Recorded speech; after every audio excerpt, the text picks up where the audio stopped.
Well, welcome everyone, and thanks for joining us for our second presentation at Research Nexus on the topic of strategic planning to support research. Our first presentation was back in September 2020, where we revealed our first draft of our division's research strategic plan, which has since been tweaked and polished given ongoing input. So I would consider our current draft maybe at the semifinal draft. So we are getting really close.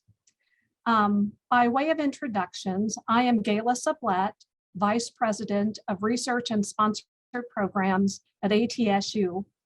I am based on the Kirksville campus, and I have been in the Research and Grants Division for my entire career of 34 years. So now I will ask each of my co-presenters and today's moderator to introduce themselves. Why don't we start off with Brian Degenhart? Thank you, Gaylah. Brian Degenhart. I'm an osteopathic physician and Assistant Vice President for Osteopathic Research, housed here Kirksville campus, Director of the A.T. Still Research Institute. I have been a part of the Institute from its inception, and we are celebrating our 20th anniversary, and so we'll have more information about that during the presentation. Great, thanks, Brian. Jack, we'll go to you next. Hello, I'm Jack Morrison. I'm the Director of the Department of Research Support. I'm located in Kirksville, Missouri, and we have another office on the Mesa campus. And I've been with ATSU this stint for 6 years. Prior to back in the 90s, I was with ATSU for 5 years. So thank you. Thank you, Jack. Michelle. Hi, Michelle Malik. I'm the Senior Director of the Sponsored Programs Department. And we serve all campuses and have offices on both the Mesa and Kirksville campuses. I've been with this department for 10 years and have a fabulous team I'll get to talk about later. You do indeed, thank you. And now our moderator, Julie Bauer-Cook. Would you introduce yourself, Julie? Hi, I'm Julie. I also work in sponsored programs and have for many years. Started my career here back before we had the Mesa campus. So have been around a little while, and I will be moderating today, looking for your questions in the chat feature, and we'll look forward to hearing what you want to know more about. Thank you, Julie. We can go to the next slide. So my co-presenters and I will be giving a brief overview of where things stand with the strategic plan to support research, after which we will open up the session for a panel discussion with the audience. And so the purpose of today's session is to be very interactive. So please drop your questions in the comment box at any time, or feel free to raise your hand or unmute yourself during the panel discussion at the end of our PowerPoint. So with that, let's get started. Next slide. Here is the big picture. Our current draft has 4 distinct goals. Goal 1 is to strengthen the overall research environment and culture at ATSU. Goal 2 is all about strengthening the ATSRI, the AT Still Research Institute, and its 3 research centers. Goal 3 focuses on advancing and growing our 2 major service departments, which are research support and sponsored programs. And then goal 4 is all about growing collaborations and strategic partnerships in research and grants. Goal 1, yeah.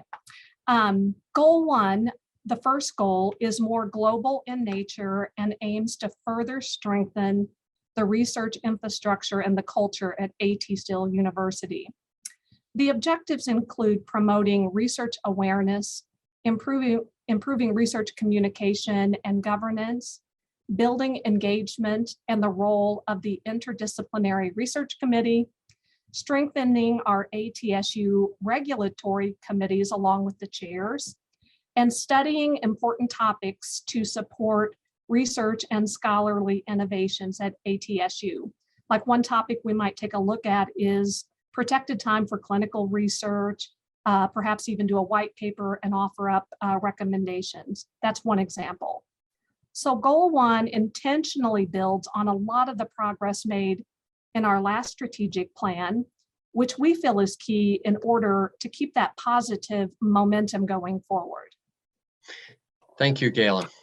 So the AT Still Research Institute actually came from strategic planning almost 25 years ago, when we had the convocation for the second century to really try to envision the weaknesses that we had at that time as an institution and our responsibilities as we continue to grow in the future.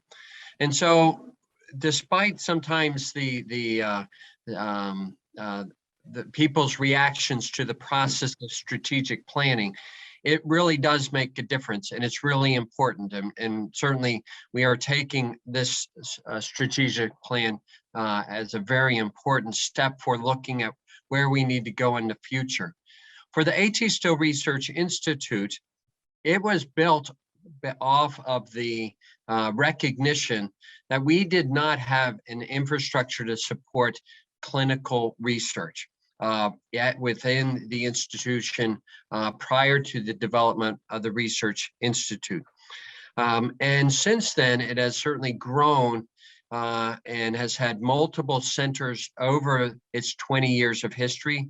And currently we have 3 that engage much diversity of the health sciences within the university. So in primary care, in dentistry, and in osteopathic manipulative medicine. We recognize that, over the 20 years, the world has changed a lot. And we really need to relook at how we're doing business, take a fresh look at our administrative and our organizational structure, and establish a framework that's going to continue to move us ahead to address the needs, our current needs and our future needs as a healthcare provider. Over the years, we've tried to expand and engage more of the university within the institute, and we are constantly looking at ways to do that, and that's part of what we hope to achieve in this strategic plan. One of the things that we try to do is to avoid redundancy from one school to the next, but actually to try to efficiently utilize resources that we all need at different times throughout the year. And so one example of that is our annual interdisciplinary biomedical research symposium that has now been happening on an annual basis for 13 years. And we have been moving it from a local to a regional and now to a national symposium, really trying to engage not just our university audience, but all of its partners in various training programs throughout the country. So that's a major initiative or direction that we're hoping to achieve within the strategic plan. We also want to be able to enhance training and professional development, not just within the core centers, but to build new centers that are strategically aligned with our mission and our purpose as a university. Our focus is to really provide this training to faculty. So much of our efforts as a university is training, future clinicians and so forth. Our function is really to help provide resources and training to our faculty to be able to continue to develop novel and cutting-edge research within the clinical sciences. So that's an important part of our plan. And then lastly, And this is important at any stage of a institutional development, is to look at succession planning. Who's going to be the next leaders that are going to continue to move things ahead? And so those are our 4 primary objectives and strategies for Goal 2 involving the A.T. Still Research Institute. Hello. Part of the service portion of our division is research support. And as we go forward, we want to assess our strengths of our operations and the various areas there. And so last year we supported 73 projects from a coordination perspective, and we had 113 requests for biostatistics support, and we supported 73 distinct journals, articles from an editing perspective. And also the last 3 years, we've been heavily involved in the coordination of the internal grants, applications, and awarding of that with part of the IRC. And as we go forward, we have to look back, especially at the last 2 years, and what have we learned? We've learned that we need to be much more agile going forward. We need to be much more efficient with technology. And all we have to offer is service. So we're part of that is more the electronic research events, electronic posters from all areas, and pooling of our resources internally. For example, biostatisticians, and we're trying to determine how we can effectively help others, not only in that area, but in the scientific writing, because we have a large diverse request pool from those areas, spanning all of the university schools and departments and all of the campuses. And as we look to California coming online, how's that going to look? And so we have to be looking to the future and being agile and supporting the emerging research as it comes. Thanks, Jack.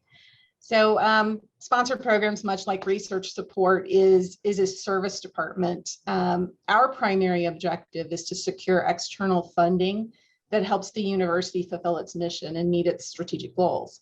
And so our team, as I mentioned before, works for all campuses and all faculty. Faculty and administrators are our primary service audience.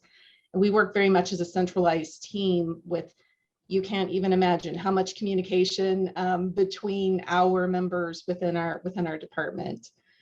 We also kind of serve as a clearinghouse for all grant submissions which are sought within the university structure. And that includes our academic schools, as well as the library, the museum, sometimes financial aid, depending on that particular grant. The Department of Education granted a lot of funding this past year that came through our department. I'd say, where are we going and what have we learned? I think we've always had the objective of meet faculty and administrators where they are, kind of based on their level of experience in applying for extramural funding. That requires us to tailor our approaches, but one thing we haven't done well is ask, what do you need of us? How can we improve our services? So that's going to be a core piece as we go forward, is really gathering more information from our service audience.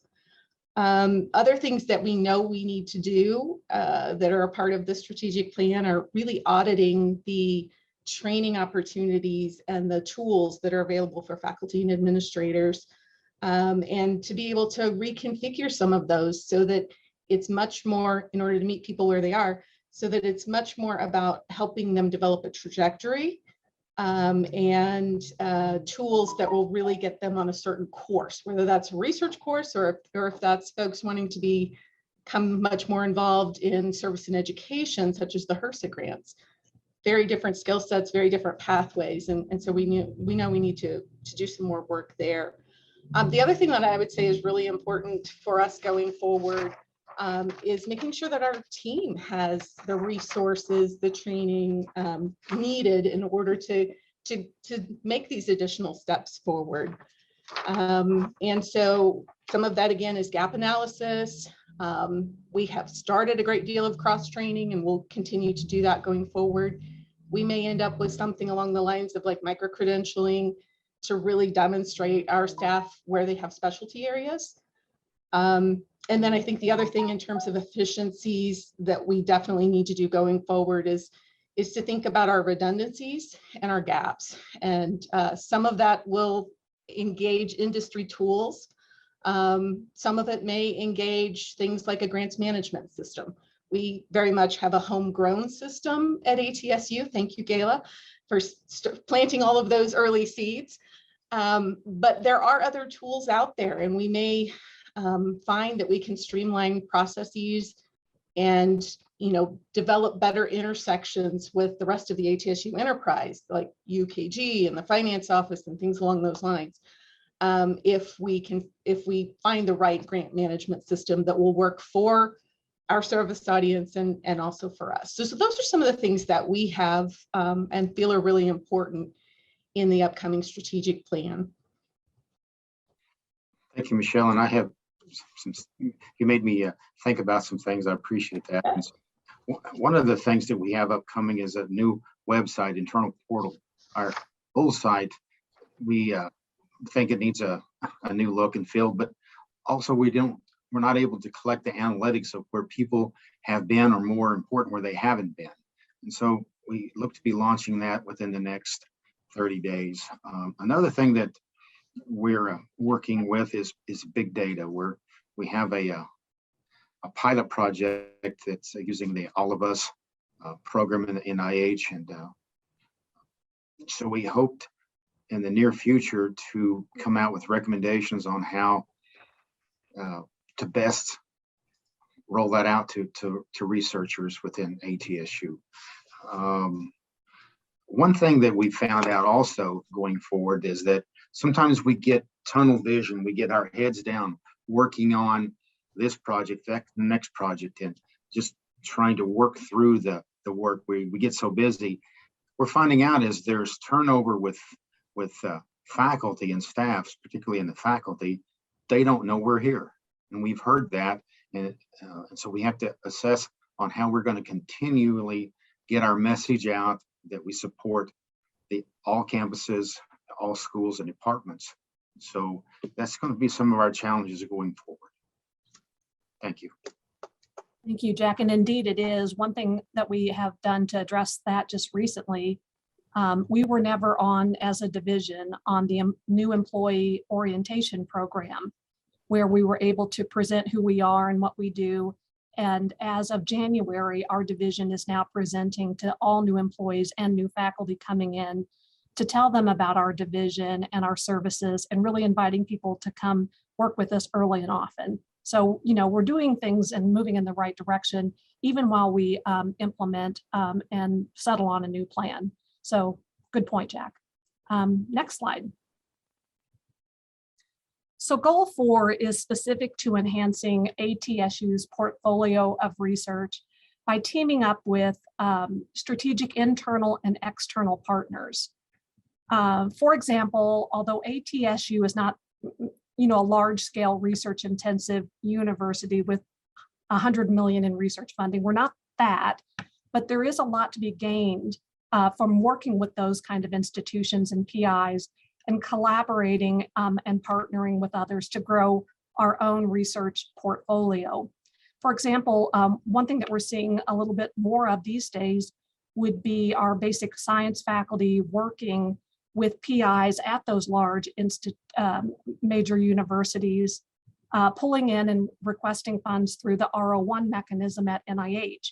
We may not go for a lot of R01s directly from our smaller university, but that's how we get involved in those mechanisms. We really focus in on R15s, R21s, and sometimes R03s and other R mechanisms. But that's just one way to partner and to really gain some of those opportunities. So goal 4 objectives propose using internal grants to promote research teams and synergy, starting there, in order to attract more external research partners and grants. I was going to ask the other presenters, did you want to add anything in on objective 4 here?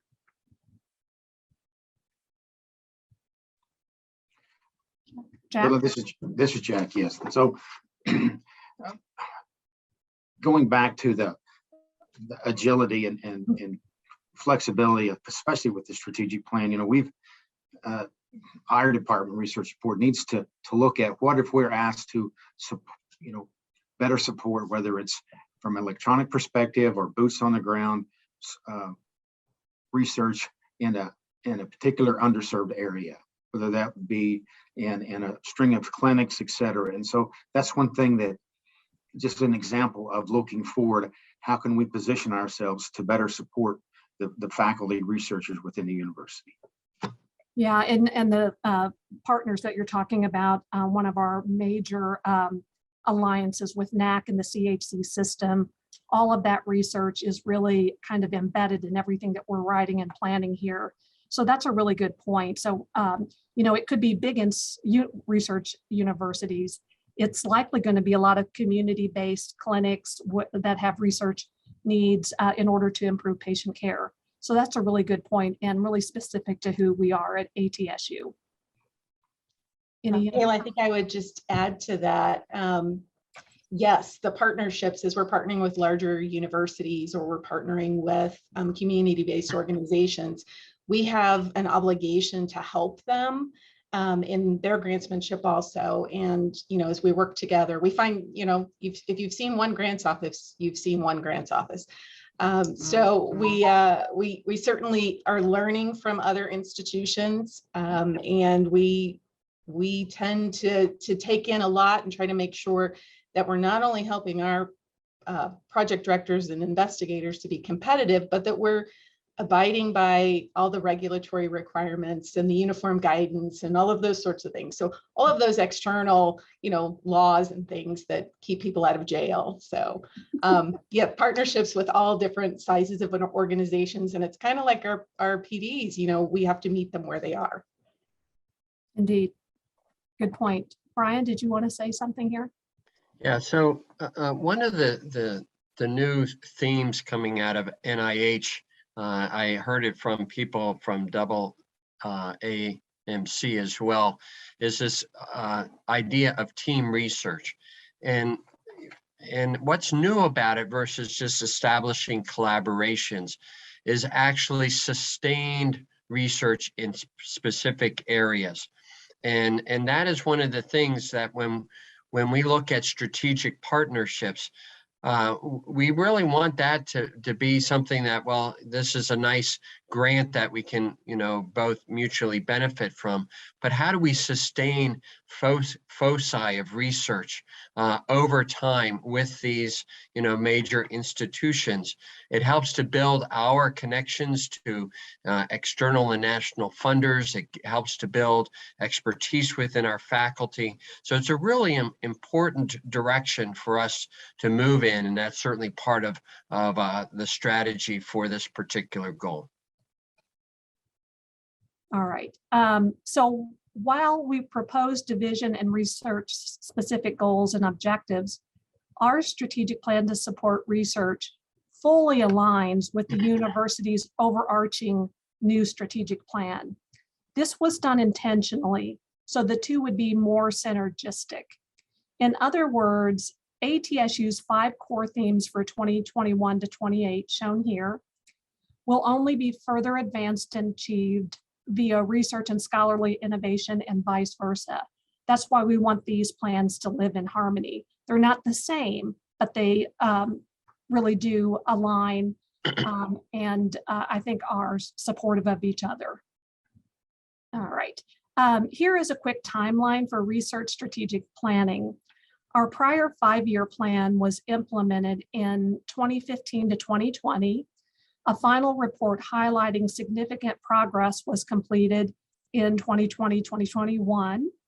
And this has become the launching point for our new plan.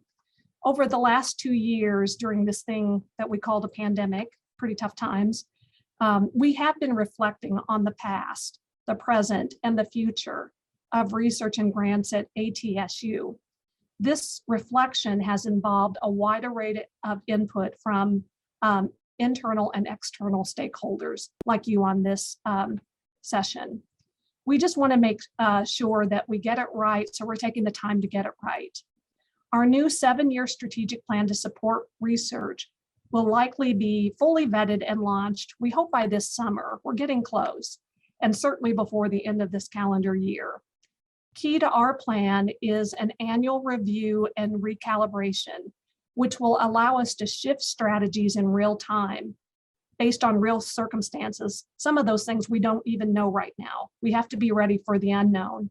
So in other words, we want our plan to remain agile, and it's going to take constant review and revisions in order for that to happen. I think that means we're at a time where we're going to do some Q&A, have a panel discussion, and I believe Julie is going to monitor both the chat, and there were some questions that were sent in early. So Julie, if you want to go to the next slide, and we will start with the Q&A portion of our session today. Great. So go ahead and submit your questions through the chat. I will first put out a question or two that was submitted ahead of time, just to allow a pause here to coordinate with the chat box. So the first question is seeking some clarification. Is this a strategic plan for your division or a strategic plan for research at AT Still University? I'll take it first, and then my other panelists feel free to jump in. The quick answer is both. It's mainly for our division, but with broader strokes to enhance ATSU's research culture. And when you think about sponsored programs, research support, the ATSRI, they're all university engagement kind of departments. And so what we do here affects you. What you do in your research and grant life affects us. And so again, we think it's more specific to our division, but it has broader implication. That's why we're having these kind of conversations. Any others want to add to that? Okay, Julie. So here's another question submitted early that kind of might help set the stage for others that follow. How did you identify the needs that you're trying to address in this plan? Through various initiatives, we've done SWOT analysis early on. We have put it out for, we've done, 2 research Nexus right now is our second. We've also had a lot of stakeholder input along the way. We also set it out and did a review with our external board for scientific counselors through the ATSRI. We got some external viewpoint on it. We've had Google Docs and comments going back and forth. One major area of input for me that's really important is the Interdisciplinary Research Committee. They've taken a look and really kind of tweaked their own part, so we've engaged them. The regulatory chairs have given input, and the list goes on. Did I miss anything? So we've had a lot of discussion, a lot of engagement, a lot of communication going back and forth on this plan. So it's been a long process, but one that we continue to get more input even as of yesterday. So. Okay. The first question I'll call from the chat box is from Dr. Kaylee Bacon. And the question is, and this may best be picked up by Dr. Degenhart, is, has there been any conversation about developing a health professions education center within the AT Still Research Institute to focus specifically on innovative educational research that ties the health professions together? There certainly has been discussion on this for several years, 5-6 years that I can remember. And this is, one of the challenges that we have as a university that is kind of separate and over many different locations is that trying to keep everybody coordinated around a particular idea. And so there have been different initiatives that have been attempted to try to promote research within the educational activities that we are doing. But we've been struggling to find a consistent home for that. We have offered that.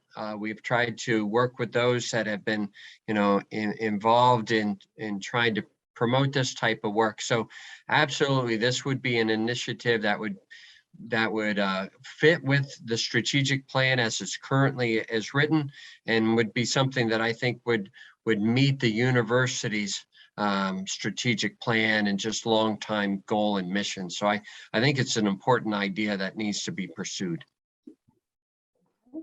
I might add, it would be important if we're looking at considering that type of center to also have conversations with the TLC and others within ATSU's environment, so that we don't duplicate efforts, and that we would develop something that would be unique, that would be worth the time and effort that everybody puts into it with a real gain from having it. So anyway, I just wanted to throw that out there too, that there would be others too that we would want to think about and talk about and bring into that conversation. Okay, Dr. Bacon posed a second question. One of the large challenges for faculty is there's no real clear mechanism to learn about all of the great research other faculty across the university are doing to help promote collaboration opportunities and align research interests. Her question is, have there been any strategic planning conversations, particularly around Goal 4, to help create such mechanisms? Yeah, I think that's a really good question. I think one thing that we thought of that might help get to that a little bit, in fact, we're thinking about implementing it just around the corner, would be for everyone who receives an internal grant or is concluding an internal grant would be invited to Research Nexus to present either where they're heading or their outcomes, so that we could get a lot more conversation going around the funded projects within the internal grant system. So that would be one idea that could help get some of that information out. I do realize too that at KCOM, they have the Friday seminars where researchers present their research and updates and get that kind of dialogue going. And some of the other schools do that as well, COGS. And again, we want to tie into all of that and make sure that whatever we add just adds to what's already going on. But that's a good point. Brian? Yeah, certainly that is one of the purposes of the Research Nexus program, is to help us learn about each other's work and help to, build some collaboration. I would also say that our annual interdisciplinary biomedical research symposium does provide a mechanism for us to do that. And I certainly think with the plans that are already underway for advancing that program, that we could potentially develop programming specifically to help researchers and faculty across the campuses get to meet one another and to talk about their ideas about current and future research.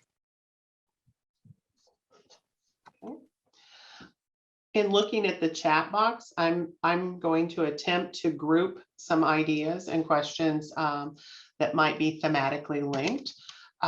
So the first idea or comment to share is from Laura Lipke in the library, who is interested in learning more about faculty research projects as well. This comment is in follow-up to Dr. Bacon's comment, and offering that the library can better direct their catalog and research development the more they know about what faculty are interested in doing in. She also goes on to say, and this is a good point, I've heard mention of research training in goals 2 through 4. Please describe the details and needs of this training. I'm interested in learning how the library can provide training to help meet this goal.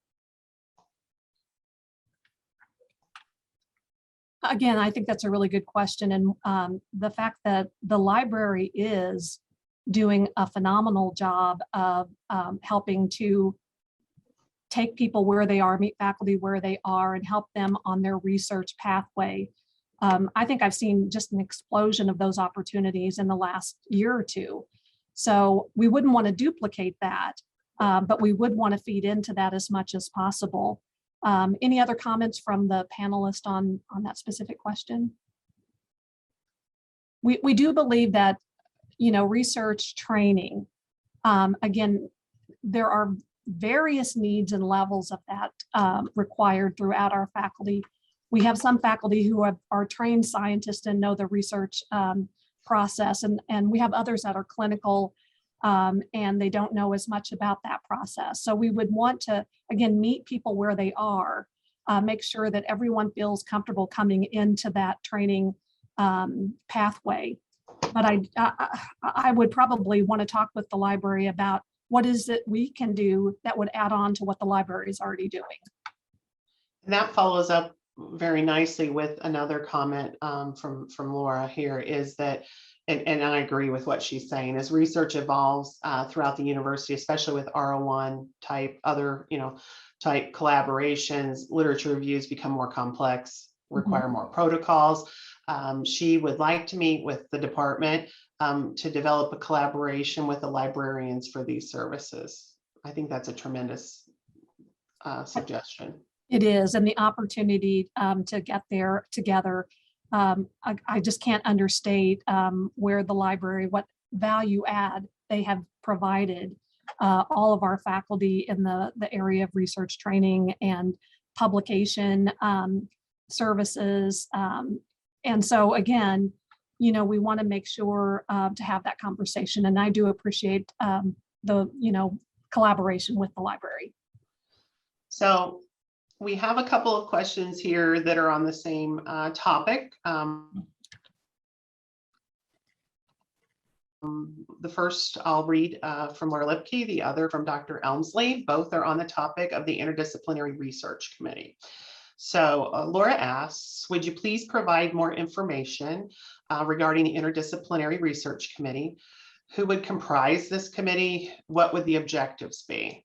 In tandem to that, Dr. Elmsley asks, on objective 1C, what does ensure equitable access to IRC membership, function, and construction mean? How are the members selected? How long do they serve? Are there guidelines that govern membership?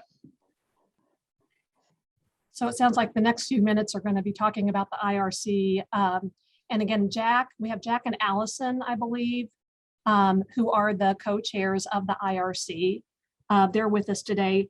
I might just start out by saying, the IRC is a committee where we were getting faculty together from all across the university to really share interdisciplinary research, hopes and dreams. And again, trying to increase the culture for research. The Interdisciplinary Research Committee does have representation, I believe, from all schools. Now we'll have to add California representation in on the IRC. And the IRC has been really focused and does an excellent job as our internal grant review committee. And so they spend a lot of time reviewing internal grants, working on rubrics, having discussions about funding, and also giving input into how we set up the application materials and all of that. So they're key to that whole process. And that's the major objective, I believe, of what it is that the committee does. There was another question in there about equitable access to the committee. We've had a lot of discussions about that. We want the committee to represent all schools and all programs as best we can. And again, I'll let Jack and Allison add more depth here, but that's something that's been important to us. We've talked about a rotation kind of schedule. The downside to that, we don't want to lose people that have a lot of experience doing this. So there's just a lot to consider with that. And Jack and Allison, I'll let you add in your comments here. These are some great questions, and historically, over the last, well, in the past, the IRC had primarily turned into the reviewing internal grants. It's because that was a big lift, and since the membership has other duties, it was hard to find time to tackle various things. So with discussions with the IRC committee, we're trying to laser focus on a few key things that are doable. Now, going back to the broader questions of, how are committee members chosen? We look at what schools or departments are representative and who's not. Then we have discussion with the deans, and it's that back and forth process. Do we have a timetable for rotating? Well, we're working on that. Some of the members have been on there for many years, and as Gaylah suggested, we don't want to lose a lot of that knowledge. And since we are a smaller university, we want people that have a lot of research knowledge on there. So it's not like you can just rotate people out and bring someone on with the same caliber. However, we do need to grow individuals into that area. So those are some of the discussions we're currently having right now with the committee. We don't have all the answers, but at least we're asking the questions.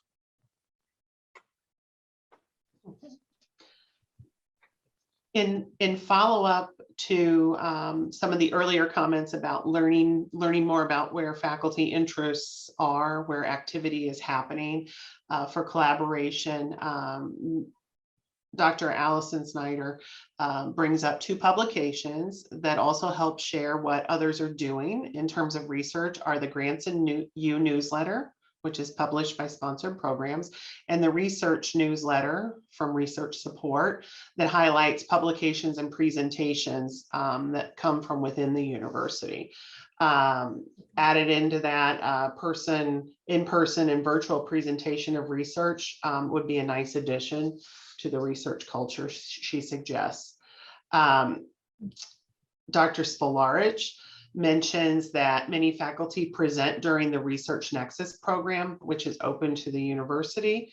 Dr. Roy would probably be a good person to contact if there's interest in becoming a presenter at Research Nexus. Dr.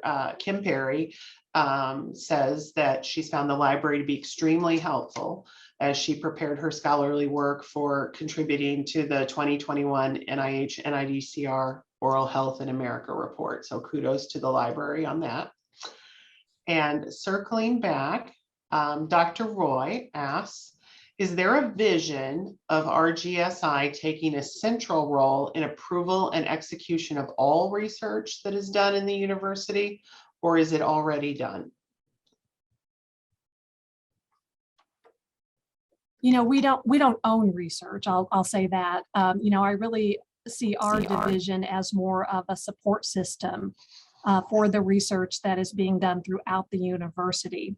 So we do centralize those support services for research and the conduct of research. But we don't own all research per se. I don't know, again, if the other panelists have other thoughts on that. Brian? My comment would be that it's always been a balancing act to promote research within individual schools, colleges, versus university-wide. And that certainly goes back to some earlier comments that we had made. Each school has their own priorities, their own administration, their own accreditation issues and requirements for research. Now, and so there's a level of autonomy from that perspective. But the university is a university and wants to be efficient in the work that it does. And that's where this division comes in. We're providing, support, or attempting to provide support across the university in general when it comes to research and scholarly work. And so I would say that's an area that we have consistently struggled in over the last, certainly 20 years of the Institute. How do we continue to build more efficiency, more supportive infrastructure, and so forth? And I think that's really part of the spirit of the strategic plan that we have before us. There's still time to include questions in the chat. And if, as you think of anything else you may like to ask, I'm going to go back to some of the preliminary questions that we have here. In particular, one of them kind of follows up on this discussion we just had. And that is, what can the school's academic programs share to help RGSI meet its strategic directions? Yeah, I would say one of the key things is to share their strategic plans with us for research, and allow us to provide data for their research strategic plans. So I think that would be a lot of help. I think the other thing is, again, about communication is just for our schools to share their unmet needs for research and grants. What is it they need from us? We're always open and willing to have that conversation. We do have limited resources, but we need to focus them where the need is the greatest. I would ask that the schools and programs share their priorities with us. And so again, I think it's really about communicating where they are, where we are, what the needs are, making sure that we keep those lines of communication flowing and sharing as much as we can about, our own research efforts. I think that's the best we can do in that sense. And I think we're doing better there too, by the way. It feels like our division is producing more stats for various research strategic plans of the various schools, and we're having those discussions and talks. So, it's mutually beneficial to do that. So an interesting question submitted earlier picks right up where you left off, Gaylah. And the question is, what metrics do you currently use to gauge success, and or how will you, looking at this plan, measure progress and success? Well, we track everything that's standard in the research and grants arena. We track all sorts of SP data and outcomes, external grant funding, all of that. We compare ourselves to prior years. In research support, we take a look at all of our services that we provide, and we track all of that. Same thing with the ATSRI, all of the programs and conferences and all of the research going on within the ATSRI. We track all of that data and produce what we call our division metric sheets at each year. Now, I think the strategic plan might even have its own metric sheet where it's not duplicating what we're already collecting, but we could probably do up that same kind of metric sheet for our strategic plan and the strategic initiatives that aren't duplicated elsewhere. So we can use that mechanism. And as I think out loud, the other thought would be to take a lot of what UWAC does, the University-wide Assessment Committee, take some of their strategies for tracking and adopt those to our strategic plan. So I think we have a lot of good examples out there. We are metric centric, so we're going to want to really check where did we see progress, where did we have improvement over baseline, and really take a look at our plan in that way. And to do that, it also means that we're going to have to kind of live in the document. I think a lot of times the worst thing that can happen is you develop a strategic plan and you put it on the shelf until it's over. And we don't plan to do that. We plan to live in our strategic plan. We'll probably have at least quarterly or semi-annually be looking at it in terms of progress and recalibration. We'll do maybe annual reports and again, dialogue with groups like this, and really try to nail down those metrics that really are of significance where we can improve. So metrics is a good question and one that we'll take seriously. Okay. We have just at 5 minutes left. If there are no other questions in the chat, I will toss one last preliminary question out. And this one may be a toughie. So what have been the primary barriers to achieving goals and prior strategic plans? What needs to be implemented in this plan to resolve previously encountered barriers? So I think the barriers, I kind of just touched upon it. I think it's where, that practice of developing a plan and then setting it aside.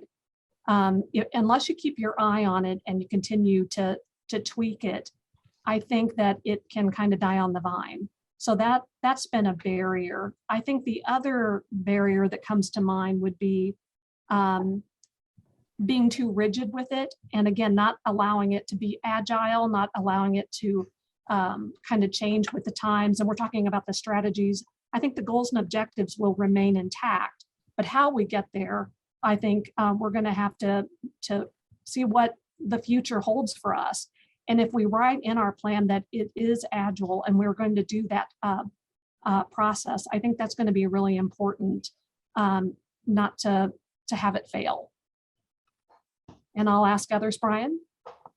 Yeah, I would add to that, having a team that involves college administration along with university administration around the area of research, scholarship, and integrating those activities as part of a daily, part of the daily routine.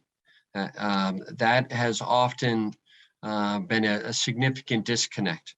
That the ownership within colleges for supporting research and promoting their faculty to be able to do research has been a problem, and we're trying to address that. But it does require that all of us within our individual colleges are certainly continuing to promote our administrators to not forget about the strategic plans associated with research, and that they are actively, helping their faculty to be able to meet those goals that are part of the strategic plan. Jack? So, adding on to what you said and what Dr. Degenhardt said, I think that, that old adage of what gets measured is what gets done. So I think we need measurement in the right area.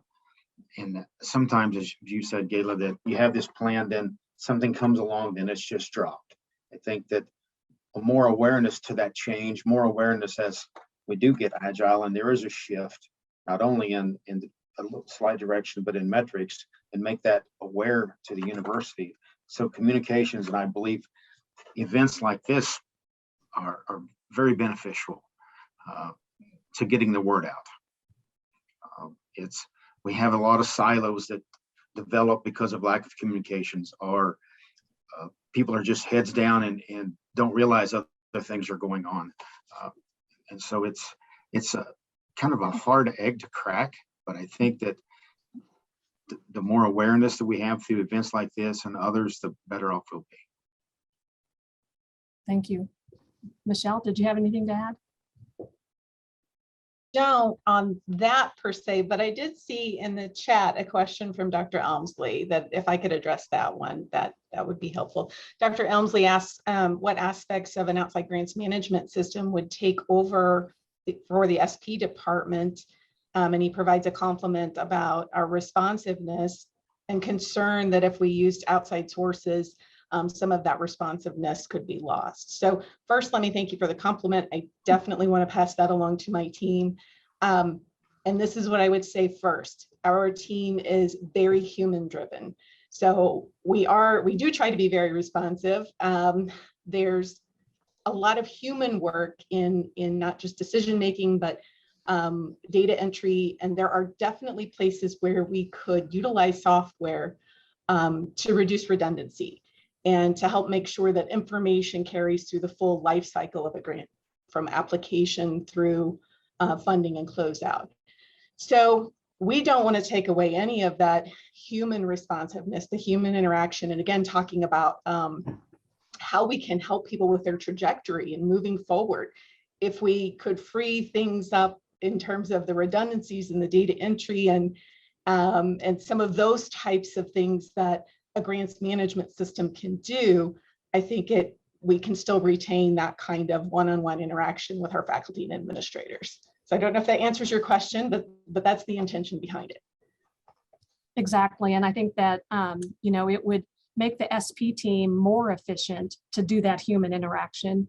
It would also articulate more with our finance office. We just work nonstop with them, with our HR department, with our purchasing department. It would tie all of that in. So I think it would allow us to be more efficient, but we would make careful decision not to lose that human touch. Good point. All right. Well, I think we're at 2 o'clock. I will share the last slide, perhaps. And as I'm doing this, we have a comment here from Dr. Kim Perry. She makes a good point. We have an excellent opportunity on an institutional level for research and clinical to meet around areas where the federal government has an interest. That would be in health disparities among vulnerable and underserved populations. It's a good take home. Very good take home. And all of us, the program that Jack mentioned also interfaces with that very topic, but it is a really important point. Thank you, Dr. Perry. So where can you find more about the strategic plan? You can go to the ATSU portal, select departments, then choose research and sponsored programs. Click on our tile, the orange tile, which is here, and you'll find a strategic planning tile within our portal site. It will give you information on the new draft plan that's nearing completion, as well as the prior strategic plan and an executive summary of that report that talks about the key areas and how we did. Other service departments, everyone here, their department is also included in the same pathway. And as always, we're always glad to talk to you. Call us, email us if you would like a member of one of the departments to meet with a group of your faculty, or if you would like a one-on-one meeting, we're glad to do that. And it's certainly something we frequently do. So thank you all for joining us today. We'd like to turn it back to Deb Roy. Well, thank you for this wonderful presentation, and it's just certainly illuminating, and it gives us hope to look forward to an amazingly enterprising coming 4 years. So fingers crossed, everything goes well. Exactly. Thank you, Deb. We really appreciate it. And thank you all for joining us today. Okay. Take care. Thank you. Bye-bye. Bye-bye.